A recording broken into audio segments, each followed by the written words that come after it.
Hi there mga beloved kong soulmates! Welcome to Renzo Tarot Channel. Andito naman po tayo para pagsamahan ng isang soulful and meaningful na tarot reading. Dito naman po sa inyong laging naabangan, sinusubaybayan at pinakamamahal na Renzo Tarot Channel. Maraming salamat po sa inyong walang sawang tiwala, support at pagmamahal sa inyong lingkod. And if this is your first time po sa ating channel, please don't forget to like, mag-comment po kayo kapag nakaresonate po kayo sa ating videos ngayon. And of course, wag niyong kakalimutan mag-subscribe. Okay? Mega shoutout po lagi sa ating mga laging andyan, nagmamahal at sumusuporta ng mga masisipag na OFWs, overseas Filipino workers, at sa ating lahat ng mga pinakamahal kong soulmates sa Pilipinas at sa panig man kayo ng mundo naroon. Maraming salamat po sa inyong walang sawang tiwala, suporta at mamahal. Sige, huwag natin pang patagalin pa. Ang ating reading po ngayon ay reading para sa buwan ng November 2024 para sa ating mga pinakamamahal na nasa sign ng Scorpio. Okay, Scorpio, para sa inyo ito. Maganda kayo. Sige, simulan na natin. Scorpio. Spirit Universe, Spirit Guides, bigyan niyo po ako ng 10 baraha para sa aming reading ngayon sa November 2024 para sa aming pinakamamahal na nasa sign ng Scorpio. If this is your first time po sa ating channel, kumukuha po ang inyong lingkod ng 10 baraha para yun po i-interpret natin base sa energy na bibigay ng universe sa akin. And magtutuloy-tuloy po tayo. Kukunin natin yung 10 baraha para ilatag natin para hindi na po tayo mag-shuffle every time mag-shuffle at madidistract po tayo sa ating reading. Para tuloy-tuloy po. Ano? Sige. 1, 2, 3, 4, 5, 6. 4 na lang po. Spirit Universe, Spirit Guides. Ayun, minahulog. 3 na lang. Spirit Universe, Spirit Guides. Last 3 cards, please. 8, 9, 10. Sige. 10 baraha mo, Scorpio, ay handang-handa na. I know, handang-handa ka na rin. At of course, maraming salamat sapagkat nakikita ko po sa aking analytics na karamihan po sa mga nanonood, kapag kayo po ay nanonood, ay talagang tinatapos niyo po hanggang dulo ang ating mga videos. At maraming salamat po dahil dyan ay malaking tulong po yan po sa ating paglago ng ating channel. At mas marami pa tayong audience na ma-reach at matulungan. Okay? Sige. Sisimulan na natin. Okay. Scorpio, handa ka na ba ang yung pambugod na baraha para sa November 2024? Wow! Queen of Pentacles. Okay. Pentacles is money, but I can see here, the energy that I can feel here is Scorpio is may konting worry, may konting mga tumatakbo sa isipan, mga alalahanin. Okay, that's the term. Alalahanin in terms of money. May kinalaman sa pera. You are in this state, nasa sitwasyon ka ngayon na parang di mo alam kung saan ka manghihiram, kukuha, in terms of money, in terms of finances, kasi pera yan. Nakikita ko dito, ayan ang talagang tinetest mo lahat ng mga options. You are considering a lot of options in terms of money. Maaring nagko-consider ka rin ng mga bagay-bagay na mag-generate ng pera para makatulong dito sa sitwasyon mo ngayon kinakaharap na talagang overwhelmed ka sa mga bayarin at sa mga expenses na yun yung medyo nagbibigay sa'yo ng sakit sa ulo. Okay, kumbaga mga iniisip sa kasalukuyan. Sige, Scorpio, mag-comment nga kayo kung nakaresonate kayo. Pangalawang baraha mo. Oh, wow, what a big surprise. Sige, tingnan natin pa itong baraha, pag-partnerin natin para mas maliwanag.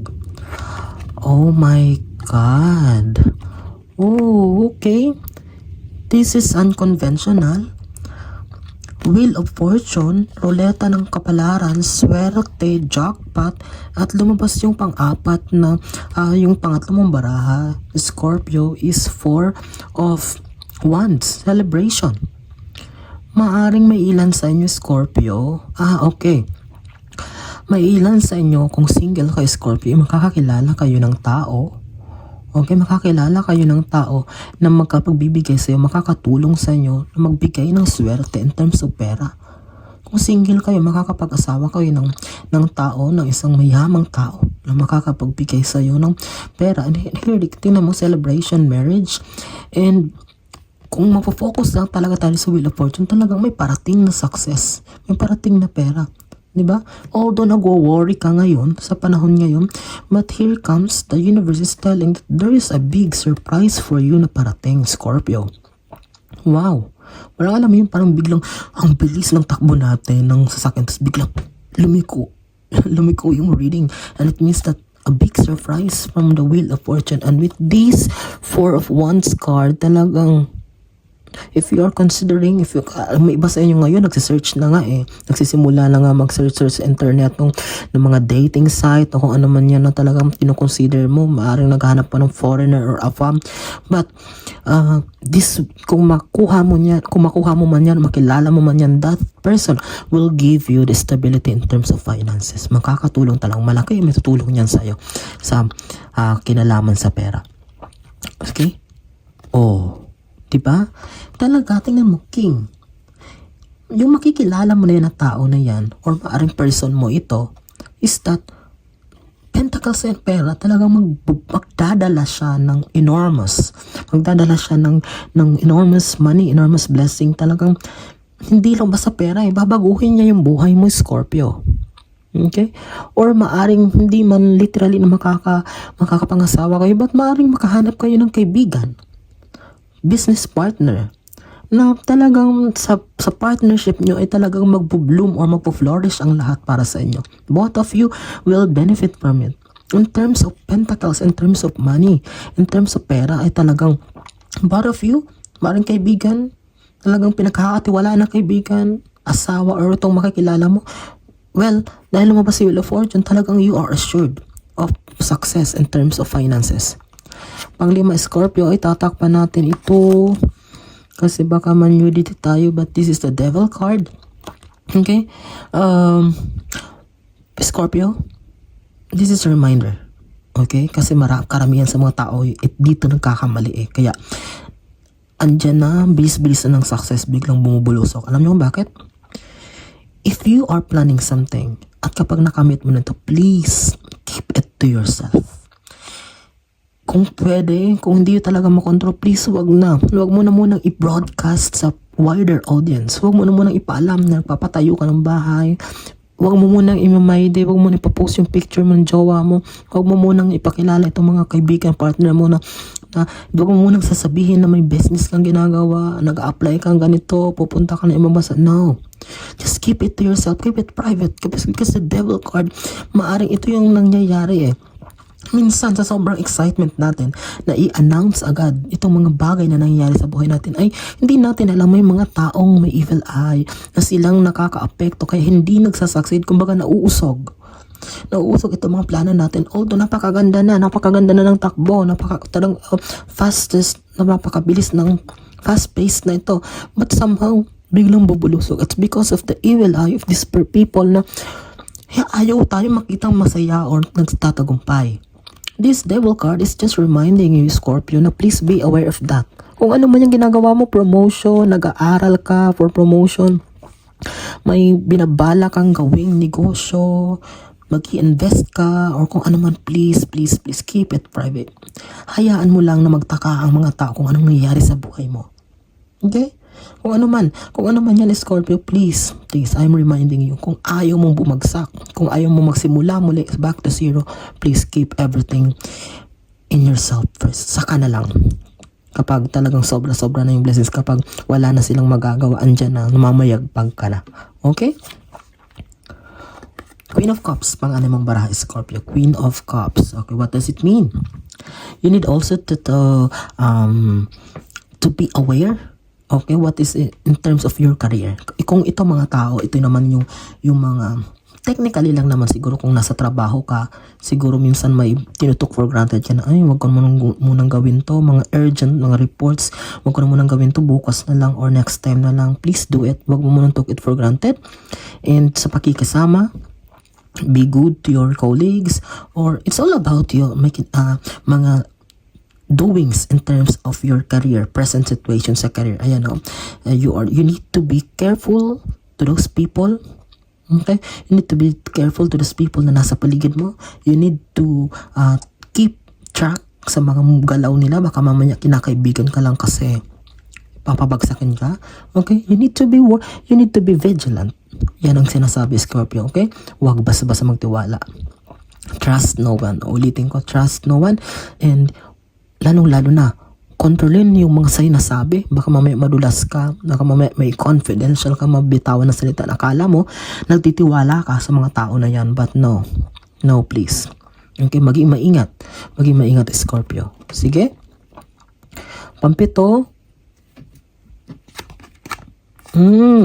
Okay, pampito. Ayan Three of Sword. Tapos nakatapat siya sa Wheel of Fortune. Okay. Sige ha, para mabigyan ka ng pag-asa. Kasi itong heartbreak na to, may kinalaman dito nga sa pera. May kinalaman to sa kaka-worry mo, kakaisip mo sa finances. Although, hindi naman talaga yung parang hirap na hirap. But, of course, kailangan natin, gusto natin lumago yung pera natin. But, ito yung nagbibigay sa'yo ng heartbreak or may mga bagay na nangyari na may kinalaman sa pera na medyo naapektuhan ka, or ito yung nagdulot sa'yo ng medyo kalungkutan, kirot sa puso, na kasi yun yung mahirap sa atin if we are expecting too much sa mga bagay-bagay, or we are expecting too much sa mga tao na kala natin ay talagang i-value tayo, dun tayo nasasaktan. But may kinalaman to sa pera kasi ayan, noon sa Queen of Pentacles. But don't worry, kasi lahat ng baraha dito matatakpan yan, matatabunan yan ng Wheel of Fortune, ng ruleta ng kapalaran o swerte. Okay? Scorpio. Pangwalo mong baraha. Don't you worry, because there are a lot of fishes in the ocean. Napakaraming mga isda sa dagat, hindi lang isa. Hindi ibig sabihin na nag-fail kasi isang bagay ay tapos na ang mundo.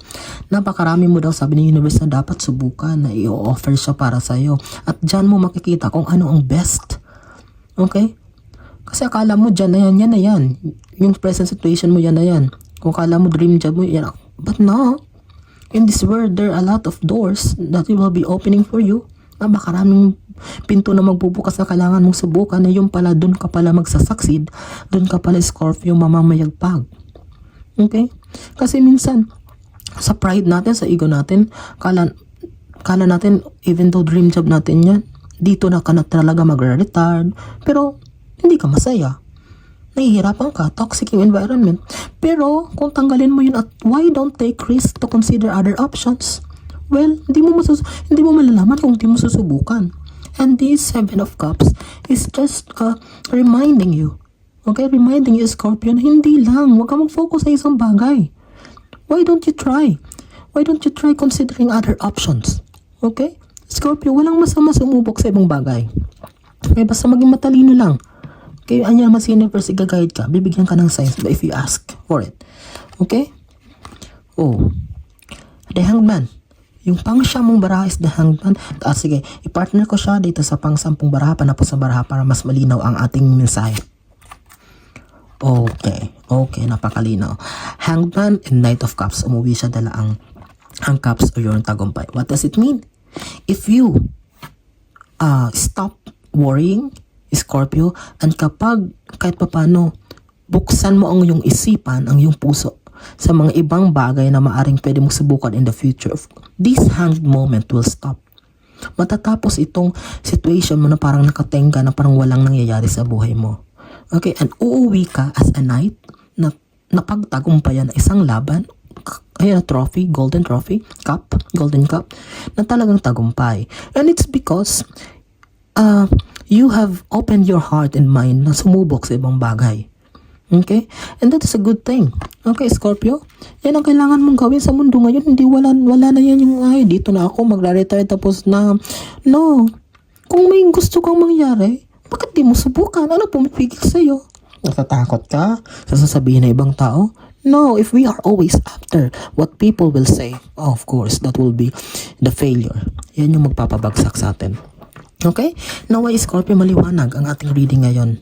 Maraming salamat sa inyong panonood at pagsama sa ating reading ngayon. Naway, maraming Scorpio. I am praying na maraming nasa sign ni Scorpio makapanood nito ngayon. At kapag may kakilala kayo, kaibigan, kamag-anak, kaklase na Scorpio rin at mahilig rin sa tarot reading, ipanood nyo sa inyo sa kanila itong video na to. And of course, don't hesitate na i-recommend ang ating channel para mas lalong dumago. Kapag hindi pa po kayo nakasubscribe, please subscribe. Yan po ang tulong na hihingin ko sa inyo. Maraming salamat sa inyong walang sawang tiwala, suporta, panonood sa ating mga videos. Lagi pag-abang. Kung saan man kayo ngayon, ano man ang ginagawa nyo, mag-iingat kayo lagi. Pinakamamahal kong soulmates. And God bless us all.